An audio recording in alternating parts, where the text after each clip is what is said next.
நம்பிக்கொண்டவரே. இந்த நம்பிக்கொண்டவரே மற்ற மொழிபெயர்ப்புல வந்து ஈமான் கொண்டவரே வரும். சரி, நம்ம என்ன பார்க்கணும்னா, ஈமான் கொண்டவரேனா நம்பிக்கொண்டவர் அர்த்தம், மூமின்கனா நம்பிக்கொண்டவர் அர்த்தம், முஸ்லீம்னா விசுவாசம் கொண்டவர் அர்த்தம். சரியா? அதனால இங்க நம்பிக்கொண்டவரே, அதாவது ஈமான் கொண்டவரே, மதுபானமும் சூதாட்டமும் கற்சிலைகளை வழிபடுதலும் அம்புகள் எரிந்து குறி கேட்பதும் திடமாக சைத்தானின் அருவருத்தக்க செயலில் உள்ளதாகும். ஆகவே நீங்கள் இவற்றை தவிர்த்து கொள்ளுங்கள், அதனால் நீங்கள் வெற்றி பெறுவீர்கள். என்ன சொல்றேன்? மதுபானம் சைத்தானுடைய அருவத்துக்கு செயல்தாகும், சூதாட்டம் சைத்தானுடைய அருவத்துக்கு செயல்தாகும், கற்சிலை வழிபடுதல் அதுவும் சைத்தானுடைய அருவத்துக்கு செயல்தாகும்.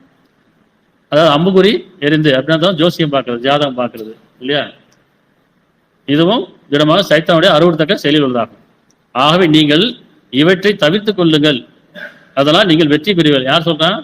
அல்லாஹ் சொன்னதாக நபி சொல்றாங்க. அப்படிதானே?